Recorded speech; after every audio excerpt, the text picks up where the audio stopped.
Hello,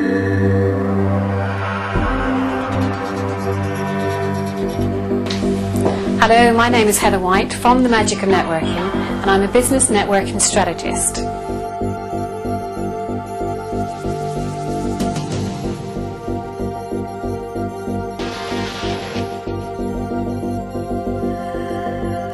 The Magic of Networking has spent the last 4 years in actually looking at networking skills in its nth degree, and what it has produced is a master plan. This master plan has been used by dozens of people. Okay, what I want you to do is actually to imagine just for a moment that you're looking at a circle. In that circle are 4 components. Those components are outcome, strategy, self and client.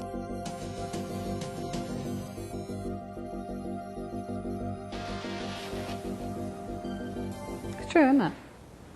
So what we're looking at then is that how we control our own natural instincts, which is to get it to talking quite a lot to actually make sure I got the message across, you are listening to me, is actually putting a message across in whatever way it is that you need to, and then allowing yourself to be quite quiet. I write out a list of questions that I might want to go and test that talks about everything other than my products and services. And what you're looking at is the contact with the other person. How do you know whether or not should you focus it on business, and how do you know whether or not you should focus on something else? Because you're with some people and actually they want to talk about business. You might not want to, but they want to. It's almost like I've got to get this bit over and done with, and then I'll be all right, I can talk about everything else. You can go to the right place, you can meet the right people, and you can do all those things. But if you get the soft skills wrong, if you don't get the rapport going, then you've lost every single piece of time or your investment. You've really got to work now on actually how do you work a room to make sure that when you get in there you're comfortable, that you're courageous and you're strong. On the hand, okay, this part here actually represents here. Alright, so now Heather and I know each other a little bit. So it's actually like, if I'm sort of like going up to Heather, alright, it's like giving her a hug. I can almost tell you about the person based on their business card. So I will study this for a few minutes and I'll make a few comments. Oh, that's bright, isn't it? Gosh. Oh, and where are you? You can say it, where do I live? Must improve the print. I make some sort of comment, and what you're constantly doing is triggering. All right, I might even, if it's an unusual name, I might even say where did your name originate from, or if it's an unusual surname.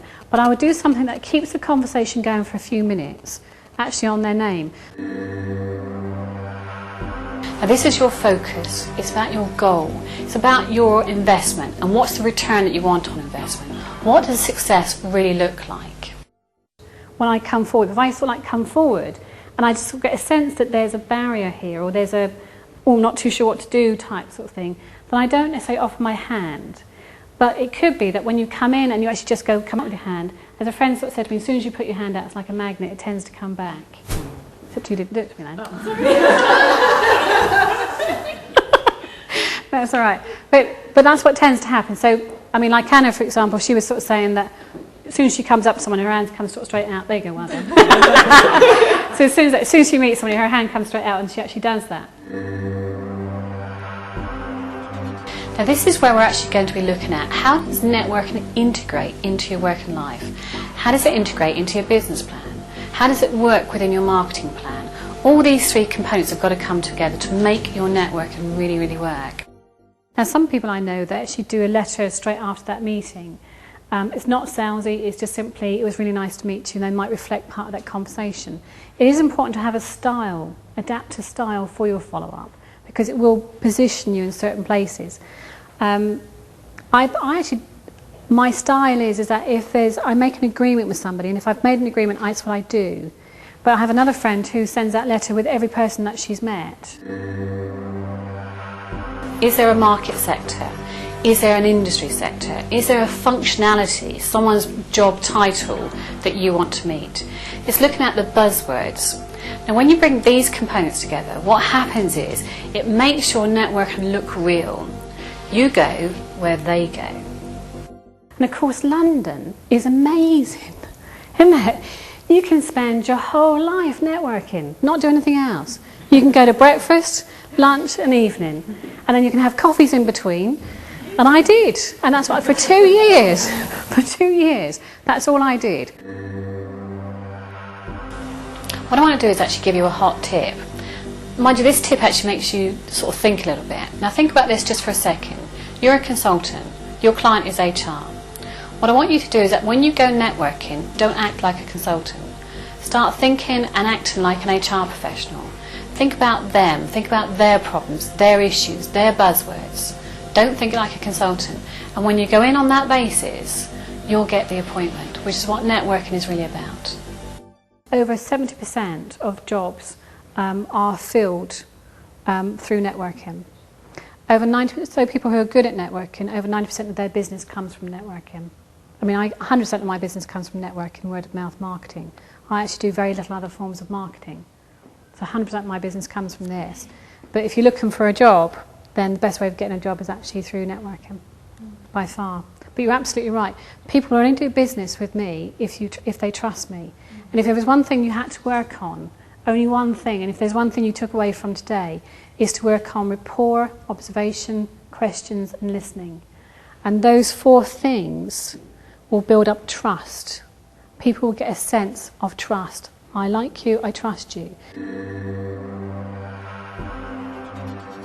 Okay, it's taken 4 years to actually research and create the master plan of networking. And what it is, it can cover any issue, whether or not it's to do with a department, an individual, or an issue, or a company. It takes the essence of actually what you're looking to achieve, and it translates it into a tangible, written master plan. Now there are 4 components to this. Those are the outcome, the strategy, the client, and yourself. And what that means is that we drive the project, we drive the master plan by your outcome. Then what we're looking to do is wrap the strategy around that.